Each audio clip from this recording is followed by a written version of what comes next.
Hello, welcome back to Kim Reads as we continue with Pride and Prejudice, Chapter 8, A Rejected Suitor. Indeed, the very next day, Mr. Collins asked Mrs. Bennet if he could be alone with Elizabeth. They met in the drawing room, and he immediately started his intentions. As soon as I entered this house, I singled you out as my future wife, he began. I should state my reasons for coming to Hampshire. 1, I think it right that all clergymen marry to set a good example. 2, I think it will add to my happiness. And 3, because my patroness wishes it. Of course, I could have searched for a wife in my own parish, but I feel I owe it to your family to make my inheritance easier by marrying one of its daughters. Thank you for the compliment you pay me, Elizabeth began, but I must say no.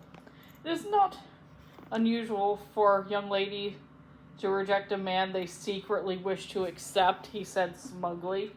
Mr. Collins, I am perfectly serious, Elizabeth cried. You could not make me happy, and I am the last woman in the world who could make you happy.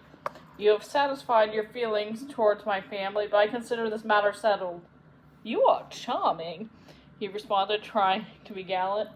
I am sure you will eventually accept my proposal. Elizabeth walked out of the room. When she said something, she meant it. Anyone who did not understand that certainly did not understand her.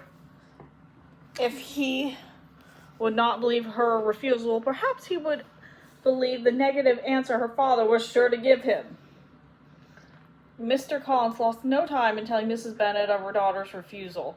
Her mother was so angry she summoned Elizabeth to the library to speak to her father. Mrs. Bennet, who felt sure her husband would talk some sense into Elizabeth. Your mother insists upon accepting his hand. Is that not so, Mrs. Bennet? Mr. Bennet asked. Yes, or I will never see her again, his wife exclaimed. An unhappy alternative is before you, Elizabeth, said her father. From this day you must be a stranger to one of your parents. Your mother will not see you again if you do not marry Mr. Collins, and I will never see you again if you do, he smiled at her. Elizabeth could not but smile back at her father's words. But Mrs. Bennet, who expected a different reaction from her husband, was very disappointed. In addition, Mrs. Bennet was furious at her daughter's independent behavior. In the midst of this family turmoil, Charlotte Lucas came to spend the day. She was met in the vestibule by Lydia, who flying to her, cried in a half a whisper, Guess what happened?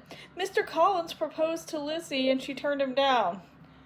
Charlotte's reply was blocked by the entrance of Jane and Elizabeth. They spoke for a few minutes. Mrs. Bennet bemoaned the curse of undutiful children.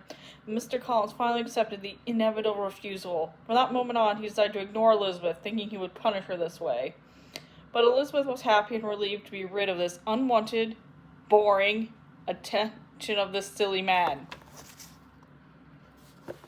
And that is the end of that chapter. See you later.